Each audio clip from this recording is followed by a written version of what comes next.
And congratulations yet again to all of Astral Authority for progressing to tomorrow's semifinals matches already.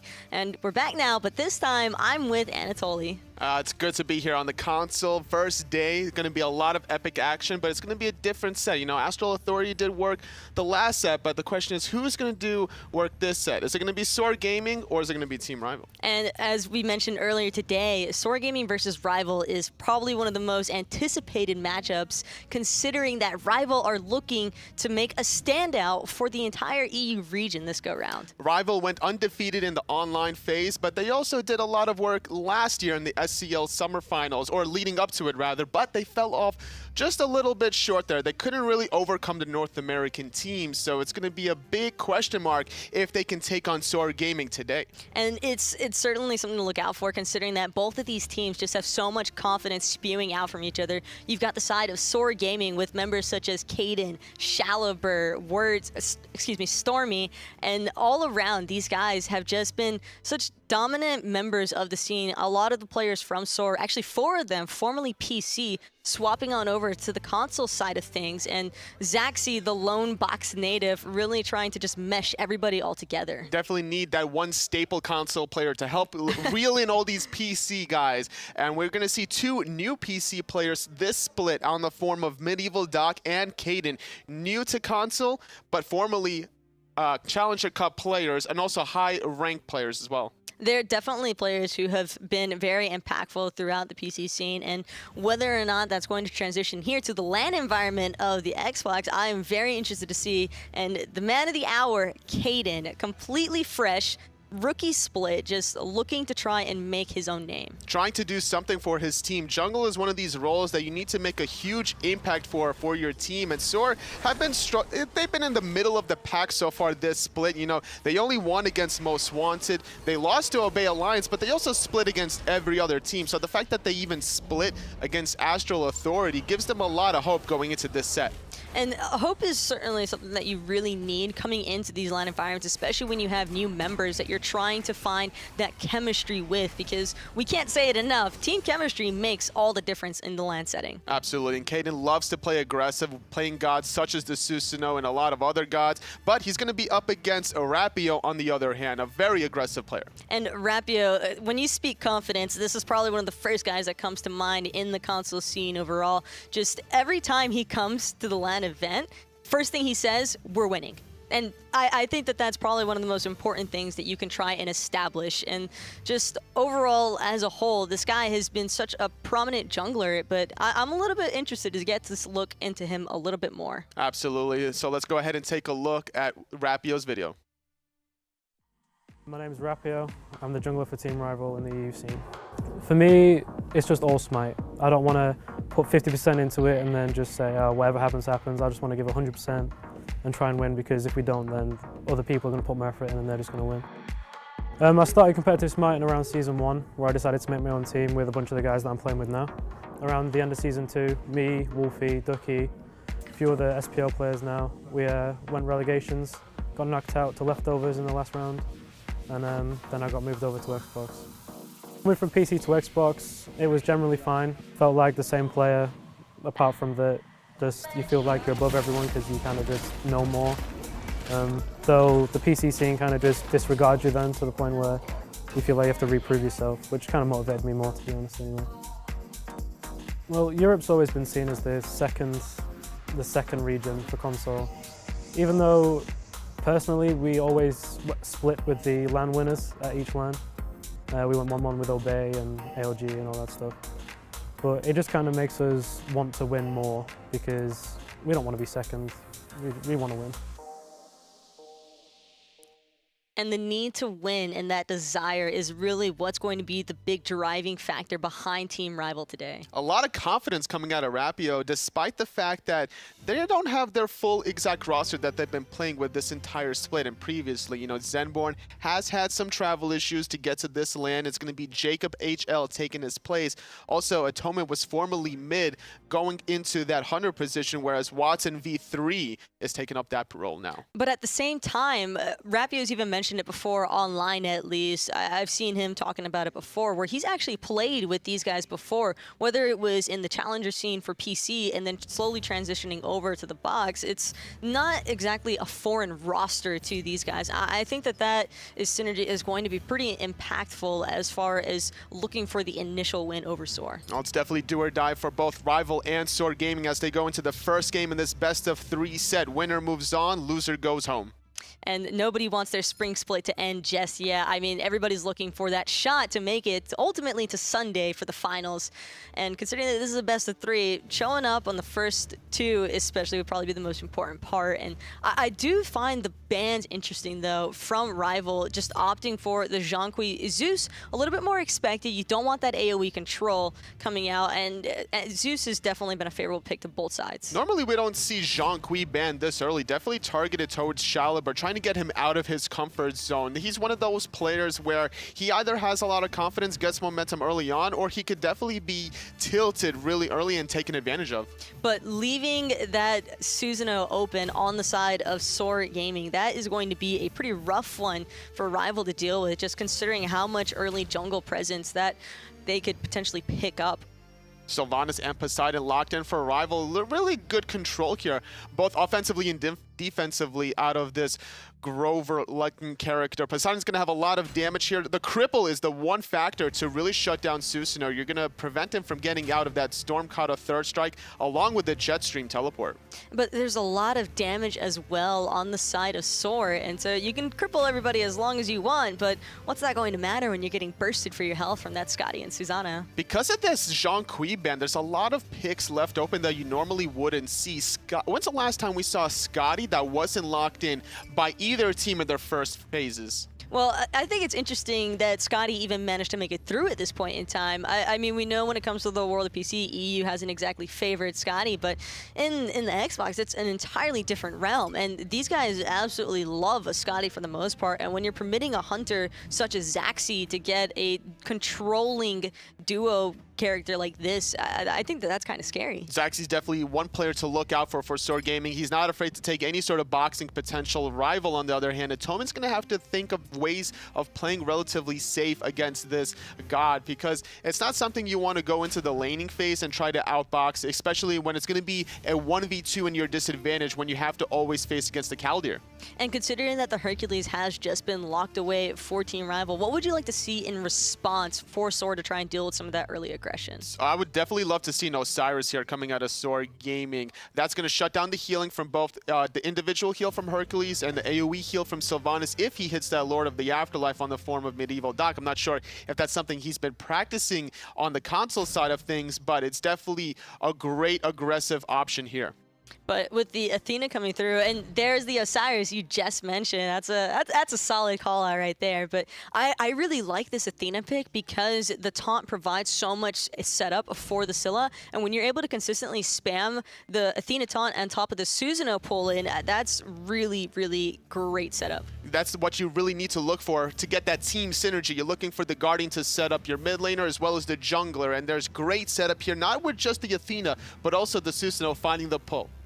Looking at these two rosters and drafts right now, Tolly, who do you think's taking game number 1? There's a lot of burst damage from RvL in the form of Thor and Poseidon, that mid jungle. So I favor the 2v2, but if the supports start rotating in with Athena and Sylvanus, I gotta give it to SoaR Gaming, especially in the later stages once Osiris makes his presence known. Well, it's time to find out who's going to be taking first blood of this best of 3 here today, and we've got Hindu and FDOT. Take it away. 2 in a row. 2 in a row. They gave us 2 in a row. They did. Oh, that's incredible. And by them, it was me, but yeah. Yeah, but I'm trying to play it up, I man. know, I'm sorry. Come on. Anyway, SoaR versus Team RvL. What do you think about picks and bans, Hindu? I really thought 420 was yesterday, but the fact that RvL gave SoaR both Susano and Skadi, Lit. they're lit. Yeah. Little out of control here. I don't get, like, look at RvL's composition on paper. When you look at the team they've like drafted here, the problem is all latest is mid game where they really come on stride. SoaR, if you let them get to late game, you're done. So I do have something. The Susano and Skadi get through because the Zeus and the Zhonghui are banned out. Those are specific to Shaliber. Sure. And it's not just that he plays those characters well. He's known for having a relatively small god pool. So the idea that behind what Team RvL did is they selected the Poseidon second was, let's just take everything that Shaliber's good at. but Scylla is still there, still totally a viable pick, especially if your jungler is going to be Susano. So SoaR Gaming, I think, already starting on space number 5. And RvL, with the decision to focus Caliber in the picks and bans, I get it. That's fine. Like, if you want to go for a weak member, do it. Yeah. But you can't, like, ignore the rest of the team and go, well, as long as we focus Caliber, it's going to be okay to give them Susano and Skadi. Yeah, I think that's a little bit too much. Team RvL here, you heard Rapio talk in the interview saying, like, look, man, we're the top of Europe, but that's really not anything to champion about. How can we transition that into the end? How could we show NA that we're the real deal? This is not how you do it, unfortunately. Gameplay, of course. This is all on paper. Hey, this is paper. Picks and bans is paper. When you look on paper, you know how strong Susano and Skadi are. That's why they both received nerfs recently as well. Yeah. That's why they've been consistently banned. But getting through here means that RvL, if RvL win this, then it's like, okay, we've got a talking point now. RvL are trying to prove that EU are here to play and can compete against console. That's never been a thing. We've never been able to go and have an EU team do well against North America's console scene. Yeah, it'll be very interesting. SoaR is obviously the top card if you've been paying attention to the SCL. Not only are they a relatively strong team, sure, in North America, but especially against Europe. RvL. I mean, Rapio said himself, look, Europe is considered the second pony here in the console world. So. And rightly so, because they didn't manage to make a single game. They didn't manage to get a single team to Worlds this year. And now they're coming to the new season. There was high hopes over in Europe. We saw some of the European performances last year. They were pretty solid. But when they met up against North America, it was a completely different story. Bear with us real quick. Teams are just going to remake the game. Some technical difficulties with the sound. So we're going to hang out Waldorf and Statler style. Just letting you guys know what's going on there in the back. Yeah, pretty much. That's all we ever do. I mean, a lot of times we just kind of sit here and everybody's like, hey, bring us the game. We don't care. So I figured I'd give you a little bit of the inside scoop. At least What inside scoop? Of what, the remake? Yeah, what's going on? Oh, okay. You gotta give them, give them a little something. Well, these guys are getting themselves ready as well. There's the rifle squad for you, all from Europe. Those kids have got a lot to prove for themselves this split. They are probably considered the best team in Europe right now.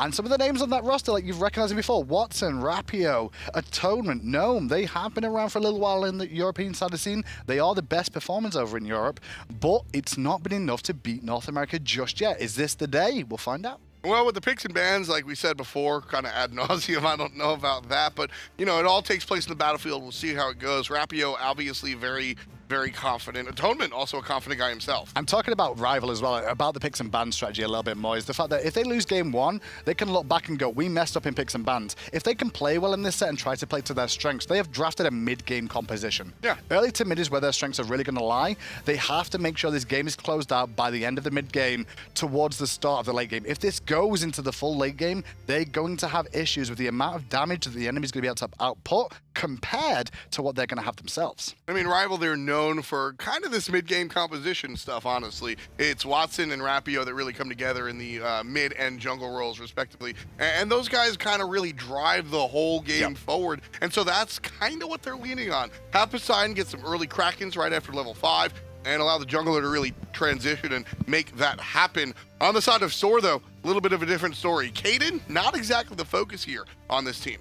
No, not really. We'll see what he can actually do in the performance as this one goes on, though. The North American side technically have a leg up, even though most of these guys on the side of SoaR haven't been around as long as some of those EU kids have, or have been in the spotlight as much. But they still have to represent North America, you know? Like, they have the fact that they're North American right now. They compete in the best league, as everybody's seen over in SCL. Exactly, and you take a look there, the mid laner, Caliber, he's the one talking right in the middle of your screen. He's from the same town as Zapman, so he's actually going to be representing a little town in New York, so he's got big stuff on his shoulders. But all the way down there at the end, Zachsy, he might be a little familiar to you. He was at the World Championships, commentated with us, and was on the analyst desk just to go through things for the console side of things. And obviously he didn't make it to Worlds last year himself, but came as an analyst, and now he's trying to get that drive back. A lot of people who don't come to the World Championships get an extra drive to try and commit and get better in the next split. I just mentioned him. That's the story of Zapman, right? He shows up in the suit at Worlds, and I say, hey, next year you better be here in a jersey, and that's what happened. Obviously, his team didn't go ahead and confirm the win at Worlds, but they brought us Chang'e Jungle. Did pretty well. Semi-finals isn't a bad thing to look at when you look at how difficult international play is. They'll be looking for more this year, as well as will these kids right now. I like to see how they all sit in these chairs too, because obviously when you're on a console controller, everybody sits differently. In the chair, or has a different way of getting comfortable at home. Maybe it's lying in your bed, sitting on your floor or something like that. Well, There's one of my favorite pro gamers plays Counter-Strike, and he has the chair leaned back all the way. It's a mouse and keyboard, but he leans back at like It's like a low rider. Exactly, like he's almost laying down completely. I don't think we'll see any of that here at our SCL LAN. Well, at LAN, you've got to kind of adjust to the LAN environment too, which means that you may have to be sitting up straight, and you're not used to it as well. Those little things come into play. Obviously, the monitor may be a different size than what you're used to as well, so you've got to adjust to that. Maybe your graphics are even better as well, so you've got extra things to deal with. Everything all set. Unfortunately, like we said, we had to remake the game, but here, we're right on in it. Getting right to it, you can see SoaR playing it nice and safe in the backside, and the team rival walking together. Jungle looks like he's going to be starting on the solo side. Rapio and Gnome going to double up on that short lane. I think that's a pretty wise idea up against an Osiris at the start of the game. Osiris' lane dominance is very, very strong. His wave clear is going to be a bit more influential than Gnome on that Hercules. Now, Gnome has been around the scene for a long time. He used to play on PC in the Challenger Cup scene for a long time. One of his best gods, if not his best god, is this Hercules. But can he make it work when it matters up against Sol? That's the big question. And going back to, you want to talk history, Medieval. That should be a familiar name to you PC players at home. He played in the Challenger scene and the tournament scenes for a while, and you can catch him in ranked most of the time. That's the same Medieval from PC. Stormy used to play on PC as well. A lot of these guys, whether or not they play on PC, have been in the scene for a long, long time. So wave clear is advantage to SoaR in this solo lane right now, but it just depends on how well they clear and if they take too much poke. As you can see with Athena be able to group up the minions with Osiris, the wave clear is going to go in their favor early on, and that means they can start rotating towards the elementals, but Poseidon's already doing the same thing alongside Sylvanus. Well, Shalaber and Kaeydan here, they see that there's a fight going on by the little gremlin guys, but rather than actually join up, they're just going to go for the guaranteed win of the mid Harpies. I actually like that decision. I actually believe, though, that Watson and Jacob managed to steal away that big elemental. That was very important to hitting level 2 above their opposition, which means that RvL actually have a small lead based off that. Yeah, so right there, by taking the mid Harpies, that they knew, SoaR knew that they would hit level 2 off of the wave. So nice little taunt coming out there from Medieval as well, just onto Gnome to kind of cancel out that driving strike a little bit more. Make sure he keeps him honest as much as possible, as Kaeydan looks for a bit of a poke damage aggression there. Yeah, looking for crowd control by way of damage. That's what he's looking for. Just, hey, I'm going to damage you a little bit so you can't come closer, you feel unsafe. And if you do, I mean, you're just going to get crushed by Shalaber, so something he's got to watch out for. I love that Shalaber sticking to the Soul Stone here. That's one of the go-to items for Scylla once upon a time. Things have changed with the advent of some of the other starter items, but he's sticking to his guns. Well, Soul Stone can be very, very useful for getting that burst of damage out very, very quickly. Not only the old Soul Stone, where it was one ability, your next ability would do it, you get it for a few seconds. So if you're going to do a combo, like both these mid laners are, you're going to be able to combo that and get the extra damage off of multiple abilities. Yeah, that's the bonus for Watson over there on the Poseidon. He's likely going to use the Whirlpool and the Wave to go ahead and really crush those minions. So surprised that will benefit him a little bit more. A little bit surprised by how long Rapio stayed in this lane for so far. Still level 4 now, equal with Gnome. StormyRays has got a bit behind in this lane, which is important. Make sure the Osiris isn't even or ahead of this Hercules, otherwise Hercules won't really enjoy this lane too much in the early stages. Yeah, Herc's got just underneath about 100 gold above his opposition. Which is pretty good. That's pretty good. Considering this matchup, I mean, this is not quite rock versus scissor, but Gnome actually getting into a lot of trouble. Pinged his opposition, and so the minion's going to take advantage, but pretty much just a little bit of back and forth. However, Rapio once again on this right-hand side. They're looking for the elementals here, Team Rival, with 3 members grouped up. Is that enough to make him hit 5? Now SoaR on the way over as well, so they know this is going on, but they won't be able to get there in time. Yeah, so if that was enough for Rapio to hit 5, I think we would have seen the early gank, but unfortunately not. And honestly, without that one happening, I don't really know if he's ever going to really want to go ahead and gank an Osiris. We've not looked at the duo lane just yet between the two hunters. They were both left alone since the start of the game. But what we did see is Zachsy was the one that rotated towards mid-Harpies early on in this lane. And Atonement needs to make sure he gets his wave clear online. Once he impales at a certain amount of levels, roughly around level 7 or 8, he should be able to wave clear the wave a little bit more effectively and then start to rotate. He has to use the pressure early that Anhur brings to the jungle around the Gold Fury and around these elemental contests. At the same time, Anhur's a character that really finds his claim to fame is his ability to fight and sort of box and punch you in the brain, and that's kind of what Skadi does, just a little bit better. It's because it's 2v1 the whole time, because Caldeir's always going to be along for the ride, body blocking shots, dealing extra damage as well, chasing you down and putting you under pressure the whole time. Makes it very, very tricky to box against the Skadi. Yeah, I think Caldeir is definitely one of the better dogs in Smite. He's got a leg up on Bobo, that's for sure. Yeah, for Bobo. I was rip Bobo. I'm trying to think if there's any other dogs. I'm like, what other dogs is there? Fenrir? Technically, but is he even released yet? Like, oh, wow, that was a bad one. This is going to That be a was bad hot. one as well. Shaliber barely gets away. Here's the jungler, and Did not get JacobHL away. able to take down the mid lane with the dots. That was That's going to be a beautiful. good one for Rival. that was all Jacob, though. The hot pull on Shaliber. Shaliber responded with the beads very late. Tries Yeah. to beads a Kraken that was just on his noggin. He wasn't escaping that. And then the dot damage from Sylvanus was enough to pick up the kill. Fantastic first blood. Would have been nice to see it go to Poseidon, but I don't think Jacob would be too upset being able to get his boots online a little bit quicker. Shaliber's a great player, but I think what we just saw was one of the things that really prevents him from being a top-end mid lane. His reaction time just not there alongside the other guys. He goes hot and cold for me, Shaliber, from what I can see. Sometimes he can really carry the game on his own, but then the reverse angle of that is that sometimes he is the unfortunate one that gets focused a lot and doesn't do very well. Listen, Shaliber is a movie actor, not a theater actor. He looks fantastic when there is a plan and a game set in motion. But if you surprise that dude, he is going to wind up on his backside. And so Shaliber right there, that's exactly what happened. He couldn't predict what was going to come at him from Team Rival, and that's why Team Rival pick up the first blood, and they're the first on the board, and find themselves up almost 1,000 gold. Such an important moment for Rival to get off to a good start here, though.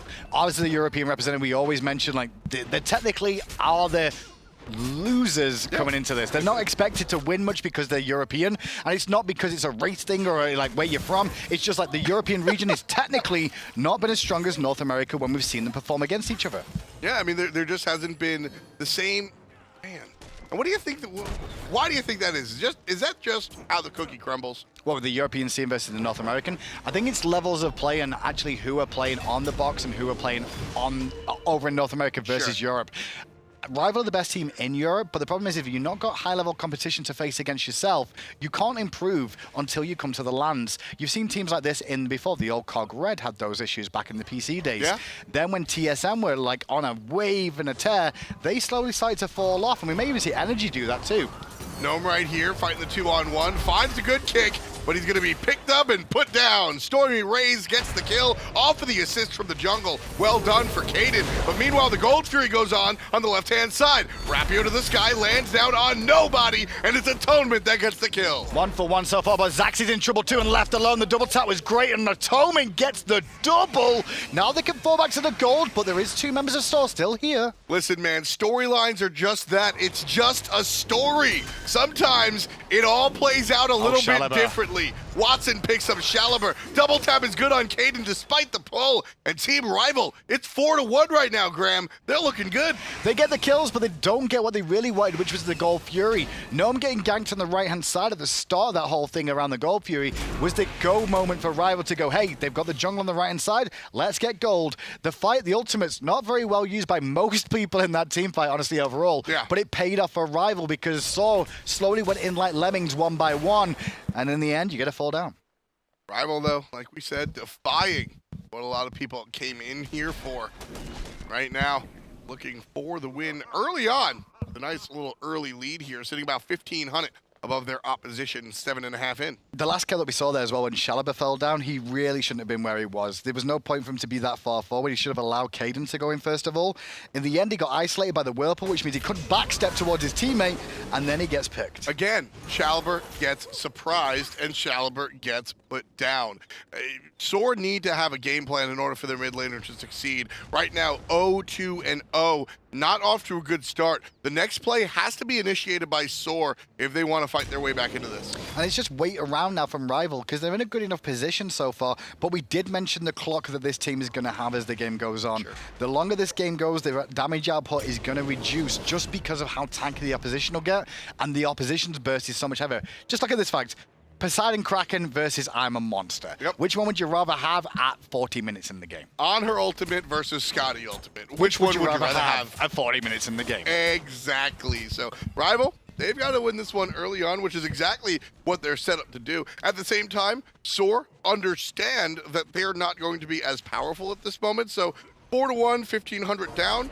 I'm sure they're not happy about it, but they're not getting ready for game 2 just yet. Sure, but now their ultimates are all back up for RvL here. They should be starting to go towards the Gold Fury again. Not because they should be taking the Gold Fury, but they should be trying to get SoaR to fight them there one more time. They get a fight like that and you win around the Gold Fury. You want to go straight back and do the same thing if you can. Yeah. Try and bring SoaR into the same sort of spot they just did.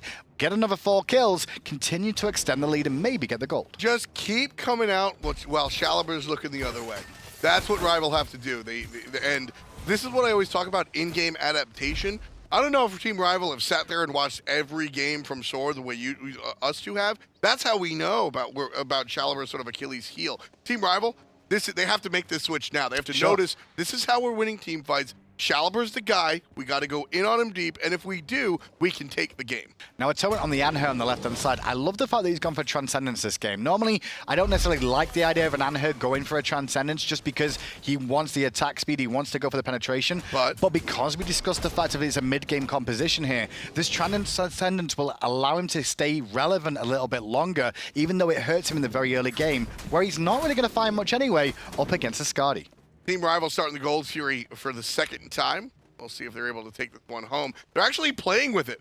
They're doing what I wanted. Forth. They are doing exactly what I wanted. Yep. Bait them in, try and force a fight around it. If SoaR would have thrown their lives around away like they did last fight, let's see them do the same thing again. RvL could pick up a couple of kills. This time SoaR corrected that issue a little bit more though, and they're gonna hold back and just watch to begin with. Yeah, we'll see how this one works out.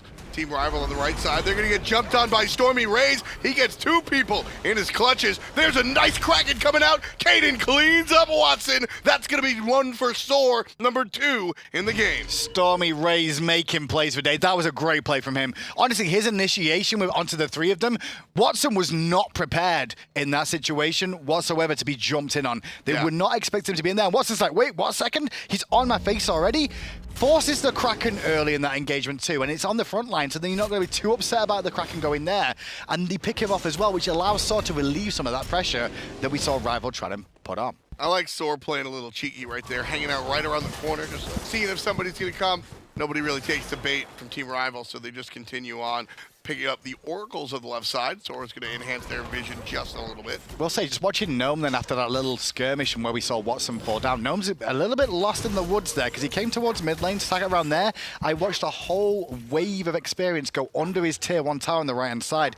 You can't be letting that happen because you will allow level leads to be created. Remember earlier on in this game when Osiris was a little bit down against the Hercules? Yep. It's not going to stay that way for long right now. You can see that experience already. Absolutely, and that's one of the bigger deals about playing one of these lopsided matchups is that if you know you're going to have trouble, or even if you know you're going to be the aggressor in the situation, you have to play to that strength and or weakness. You can't just kind of play as if everything is just 1v1 black and white. You have to play the individual matchup, and small things like letting that wave hit the tower, that's going to last for a while. And it's small things versus big picture, because the small things do develop into the big picture that causes the potential problems as the game goes on. I say it all the time, Graham.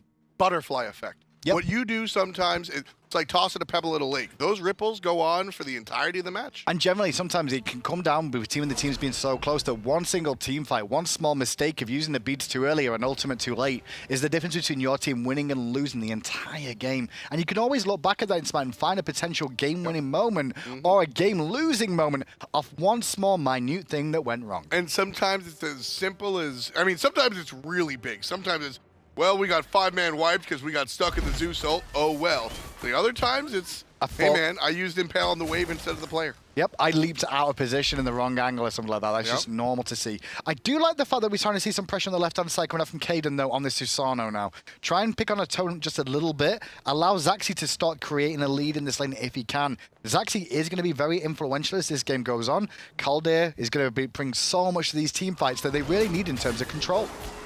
The amount of player damage that we've seen out of Osiris, and there's always the disclaimer saying that's just solo lane poke, it's fake damage, but that's a big part of what the Osiris is going to be doing. Yep. That solo lane poke is what Osiris is in the solo lane. Well, 1,000 of that damage for me came from that one engagement that he did onto Watson where he hit 3 members with the ultimate. So a K came off of that anyway. The rest may be just up against Hercules, which is fine, but 1,000 in one team fight is not too bad for an Osiris to be putting out. He's got the Thorns now as well as the Mystical Mail, so he's just going to be obnoxious in team fights. That's the word. And because of what Watson did last team fight when he got aggressed on, he immediately dropped the Kraken to the Osiris. If we can see StormyRays notice that Kraken's coming and Watson plays the same play again, well, Thorns will get popped as the Kraken gets hit, and we'll see Watson disappear just a little bit quicker.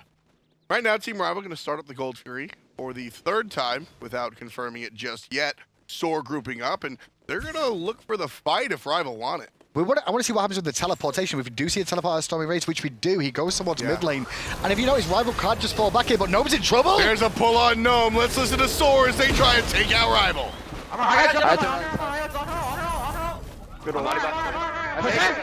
I'm on the side.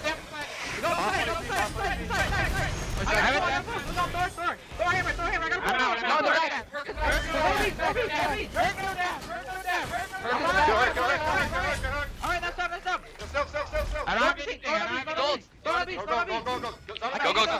I'm gonna heal these. Somebody heal these. We can't do gold. No, we can't do gold. We can. I have pressure secure. There's zone out. Take this, Medi. Yo, go on the honor. You have to go on the honor. Let's go double tap. Throw hammer. Yo, I'll secure a crush. Let's honor jump. I got it. Get Thor. Guys, look at Thor. Thor. Nice. That's Sylvanus. Back up, guys. They respawn. Get on now. Good job, guys. Nice job. Thanks for the money. Good shit. You get this, Joe? The good, the bad, and the ugly. That one, certainly ugly. Do listen to the comms that you could hear. SoaR were very indecisive how that engagement went, of what they wanted to do. Could they do the gold? Could they not do the gold? Descent in the ranks created more of an issue there. One thing that stood out for me, though, was StormyRays in that engagement did so much work on the Osiris. With the mystical mail that he's picked up, went to the back line and was just ticking away, zoning away multiple members. He did end up falling down in that engagement, but he did the majority of the work of spreading that fight out and making sure that members of RvL were isolated for his team to pick on. Kaeydan's one of the larger voices in that team. He's one of the more high-pitched The larger guys. voices, he was the only voice I heard, pretty much, apart from people going, we can't do gold. Exactly, and when it comes down to it, honestly, 5 players following the wrong call is better than half of your team doing it and the other half doing something else. And what we saw right there was exactly, I mean, that should be in the textbook. Yeah, the call was correct to do the Gold Fury. Whoever made the call for the gold was correct in that. The difference is because there was descent in the ranks, everybody got a little bit too flustered then, and they weren't in the correct positions. You saw Osiris at the same time as Kaeydan looking for aggression, potentially, of going in to block them coming in, instead of focusing the Gold Fury, letting Osiris do his job. A little bit of miscommunication there. They have to correct that going forward. This is only game 1. They have chances in the future that situation could be punished. Yeah, it comes out kind of looking like the Leaning Tower of Pisa. It's there, and it did you its succeed. job. It does its job, but like you're not going to be stable. Exactly. Things at the same time does give him a lead. So have no clue what that Leaning Tower of Pisa reference was and where you were going with it, but I'll follow you. I'm just saying, it's not pretty, but it gets the job done. Mid lane, becomes a big part. Once again, more pressure to Atonement, uses that Desert Fury, but Shaliba's got the Iron Monster, but look at his position! The boulder hits him, and the Kraken does more! Big knock-up coming out from Team RvL, sending SoaR to the skies. All 4 players here in the mid lane look relatively healthy, though. But without that mid lane, Zachsy, not so confident, wants to head back to base. Just not sure what Shaliba was. Shaliba really wanted to use his ultimate there, wanted you popped it on the Iron Monster, but he has extra mobility. He's also immune. He should have been running away from that team fight back to the safety of his team. Instead, he puts his back against the tier 1 tower of the enemy, and a boulder comes right through, takes him out. Positioning, like I said, positioning has been Shaliba's sort of Achilles heel, and that's why he does so poorly when he gets surprised, because he's just frequently not in the perfect spot. I like this call from RvL, but I think Kaeydan may have smelt something going on here. Paul Demon's been started by them now. 4 members strong, and now Athena's here too. Yeah, I like that coming. I like that jump in from Medieval. That's enough to send RvL just a little bit backwards. The Gold Fury has kept the 2,000 gold lead pretty healthy for SoaR. We're tied 8-8 at 18. I think RvL realize they've got an ultimate advantage right now, and they're going to use that with Rapio in the sky. And he's looking for a target, lands on the back end. It's all about Zachsy. Stunned out against the wall. He's going to use beads to get out of there, no problem. Right side, Rapio dealing with a separate deal of Kaeydan. But the team fight going the direction that it did. Team RvL not as confident, looking for the objective. they back off. Messy fight from both teams there. Honestly, I felt Rival did have the advantage. I like the call to go for the This Portal is Demon. a cute play. But this is a little bit, there's wards down this time round though, Tom. And they invested a little bit more last time. Great taunt and the burst damage from Zachsy. We warned you, Skadi's here. I thought Hercules were tanky. He gets blown up. StormyRays takes out Atonement. Trouble for the support. Cut him down. JacobHL, he's going to hold that L. Double kill for the Hunter. And the Portal Demon go in the way of SoaR. Listen, Hercules is great, but he's not great when he's got anti-heal or Brawler's beat stick to deal with, coming out from a god that can put out massive amounts of damage in terms of Skadi. You cannot, as a frontline tank, survive against a Skadi when she starts to build penetration. The classic Hunters on Skadi will always go for pen builds. Silver Talisman is a bridge item. It's health when you have no health, but it's not enough health right there. And with that being the only health item next to the Mark of the Vanguard, just not enough for Team Rival's solo laner. He finds himself with his third death of the game, just feeding the Norse Hunter. Skadi looking clean, 3-1-7. We mentioned the composition from Rival as well. Mid-game, we're in mid-game right now, but look at the lead that SoaR currently have. It's only around 4,000, but this will get worse as time goes on. They're not winning the engagements as well as they want to. Their composition is going to start to falter now. Now they have to rely on superior positioning, superior setup potential, and execution has to be perfect to try and bring down the SoaR comp. And that right there is exactly how Rival's been playing. We're just not seeing it happen since the original beginning opening moments. Start was good, but it needed to continue to be pressured on that, and they didn't manage to find the pressure they were after, and they've given the SoaR now an easy window to just get back in and be like, okay, now we're in control. We're in the driving seat. Rival's composition is all acceleration and no top speed, and they just weren't able to keep up with SoaR. And now as the mid game turns into the early late game, we're coming into a position where SoaR have control. Team Rival aren't mathematically out of it in the sense that this composition can still fight at this moment of time. You just have to play it correctly, and we're not seeing it from Rival. Gold Fury started out by SoaR, already down to 75. Team Rival are here. This is a big moment. Atonement needs to make a play with the Desert Fury, potentially going to try and wrap around the back, but he's not going to get peeled for right now. No, instead he's in trouble. Look at the damage! And that was a tank! That's Crush. That's Crush. That's Crush! Up in the sky comes the jungler, waiting.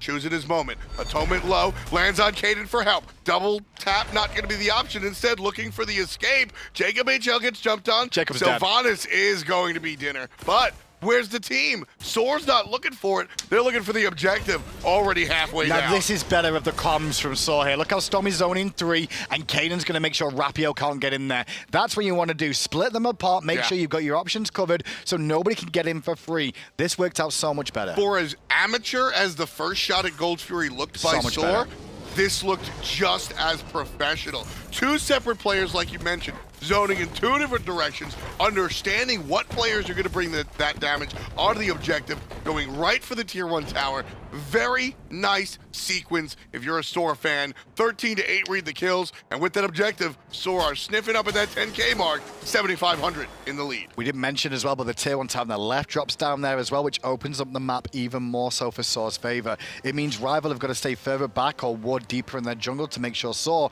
can't come and invade over and over again. It also means that Rapio playing this Thor, his positions for ulting and not necessarily getting caught out in the jungle becomes more limited, which means he's got to start ulting from further back as well. You mentioned his name, and I have not been impressed with Rapio today.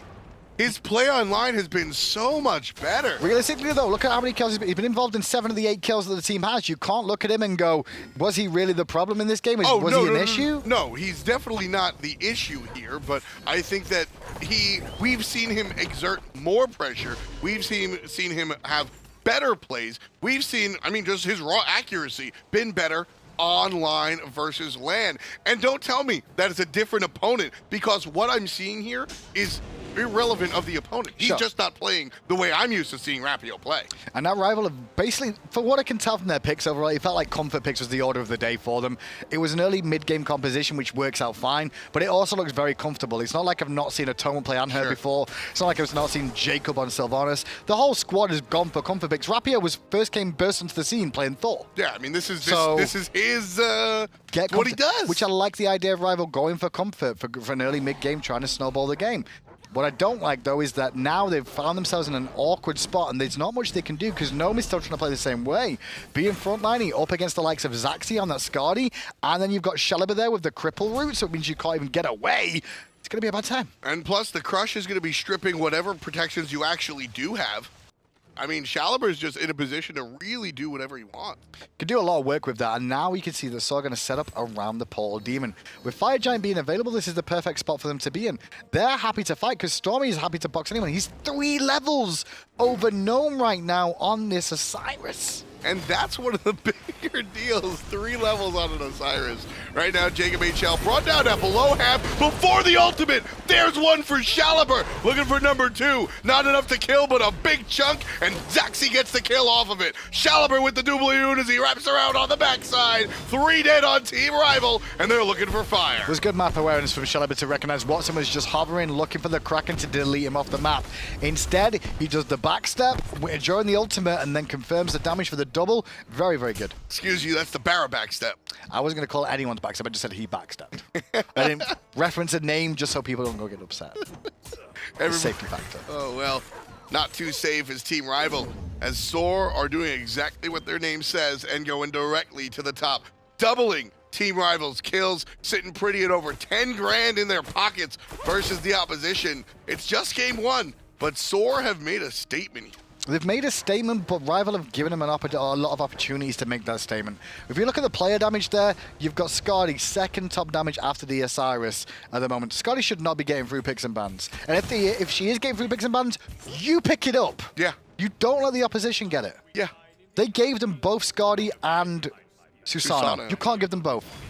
You just can't do that. To be fair, if you're going to play fast and loose with something, if you're going to be interesting, it's going to be game 1, or it's going to be when you have the advantage. I'm down for either. So game 1, try it out, see if it works. Hey man, it didn't work. Now we're at crunch time. Rubber match, we got to change things in game number 2. It was Zhong and Zeus banned, right? Directly at Challenger. So just to be clear, they banned Zhong over banning Skadi or Susano. And that is a talking point in itself of looking back at this game where you're like, hey, their comp is on early mid. What went wrong? Oh, we let the Skadi Susano control the game. Listen, I'll be straight up.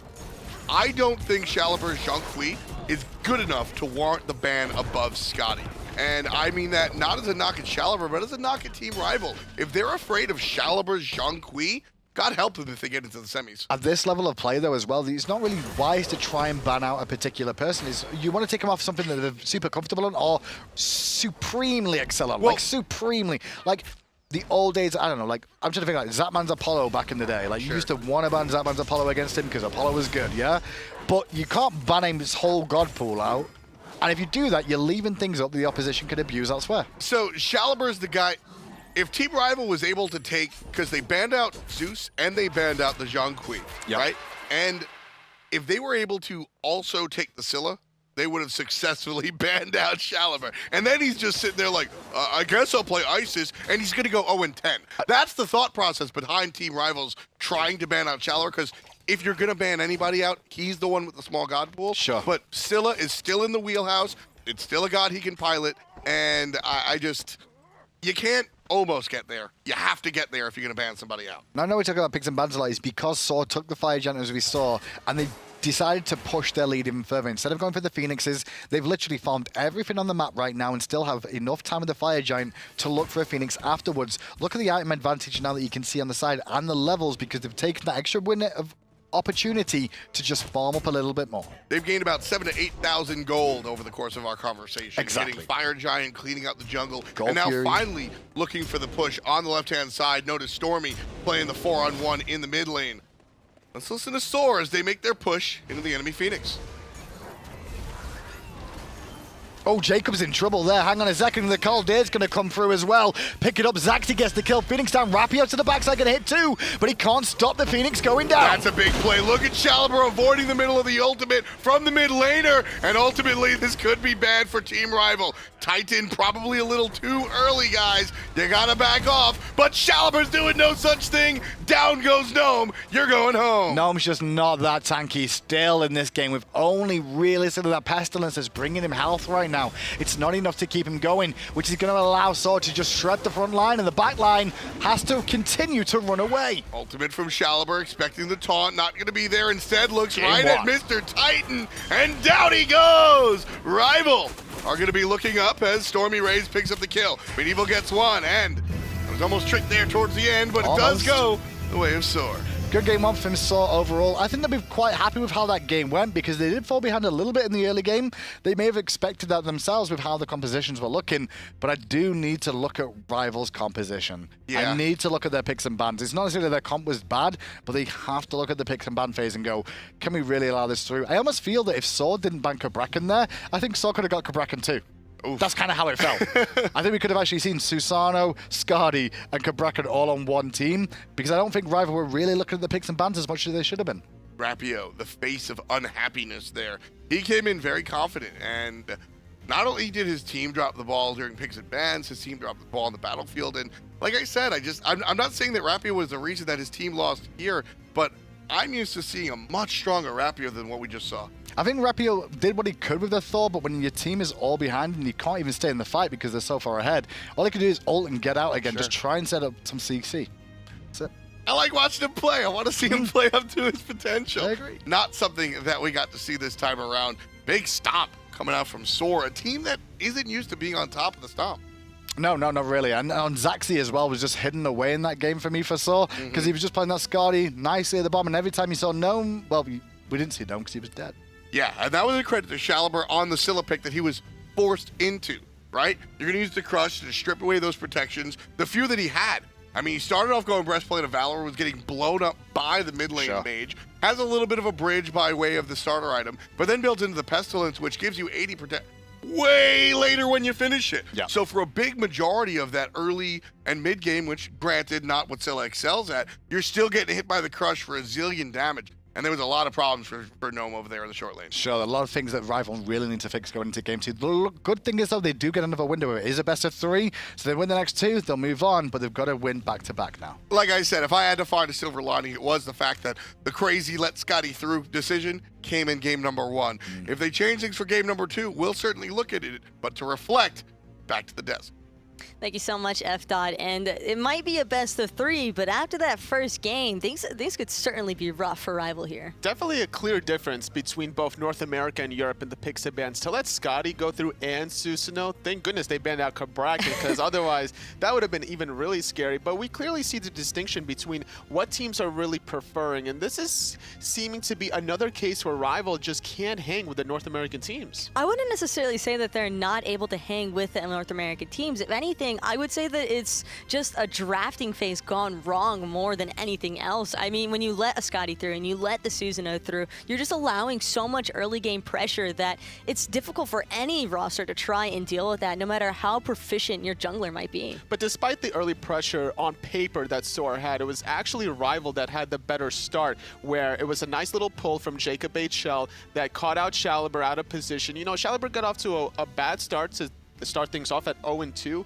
But things started to pick off once StormyRays and medievaldoc really got to be that buffer between the front and the back line. And I would say, if anything, that Skadi and Scylla were probably pinnacle for a lot of those team fight engagements. Sure, you had the setup coming through from Medieval on that Athena, and then you also had the Susano pulls, of course, but you have to consider just how much of a cleanup crew that Zachsy and Shalaber are actually getting to play on that Skadi and Scylla. Just non-stop damage, and that's really the most important part. It seemed like both of these teams were kind of feeling each other out for the most part. Starting around the 14.5 minute mark, around that Gold Fury fight specifically, was when there was a lot of action where one team pulled the Gold Fury to start things off, and then the other basically got it off. There was just a lot of back and forth action here. And it was a little bit sloppy too, because you have to consider that this is the point in time where RvL are still getting a feel for these North American teams. They're trying to just get in the initial aggression standpoint. So all that back and forth, like you just mentioned, Tolly, and really, what do you think was the ultimate turning point for this team fight? It was basically when SoaR Gaming stuck on the gold here. We were doing the listen-in. Somebody was making the call. I was like, we can't do gold. And then somebody was like, yes, we can. And then eventually SoaR did end up getting the gold Fury, got the better end of Team RvL, but it could have been a little cleaner because both Kaeydan and StormyRays were zoning so far away that the rest of SoaR Gaming were committed towards that gold Fury. Do you think that was the wrong decision, though, for RvL to make to try and re-engage into that team fight? It would have been the wrong decision until Rapio cleans up at least 2, sacrificing his life. Now, granted, it was a delayed Dia's side, only Shaliber and Zachsy standing in the battleground of the gods, giving SoaR that just slight edge. And really, Zachsy and Shaliber, like I mentioned earlier, Scylla, Skadi, cleanup crew damage all day long. And here's probably one of the best displays around the 18.5-minute mark where, again, another massive team fight going the way of SoaR Gaming. And this is where the real gold swing began to occur, because you had that initial one at the 14.5-minute mark, but that was only a 2k gold lead. After this fight with the Portal Demon being taken away, that was a massive swing and immediately jumped SoaR up to the 8k gold disparity from RvL, and that is so difficult to come back from. For a Skadi and a Scylla to go left unchecked in some of these team fights, it's not a surprise to me, at least, that RvL lost in the late game once those gods did get online.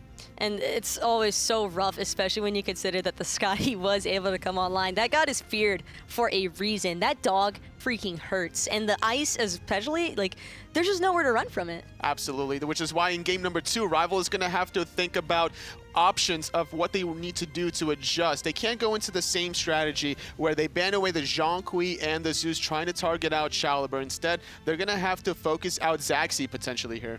And I would also even have to say, I really don't think we saw too much out of Shaliber at the starting point there. I think it was really his team just carrying him to a point where he was actually relevant with the Scylla damage. But what would you like to see this go around from RvL other than potential Skadi Susano bans? Out of RvL, maybe instead of like focusing out specific players, play your own game. You know, they had the Thor Poseidon, but it was Watson that got engaged on every now and then around the right side mid Harpies, where there was aggressive positioning by StormyRays on the Osiris that got the jump on. I didn't feel like Rapio really made that global presence with the Thor to set Watson up in the mid lane. So do you feel as though Watson he was out of position, or just he needs to play so much further back? I think it was a little surprise from the North American positioning more than anything else. So I feel like he needs to peel it back just a slight smidge, allow his frontliners, Gnome and Rapio, just to be more aggressive and set him up the same exact way that we saw themedievaldoc and StormyRays set up Shaliber.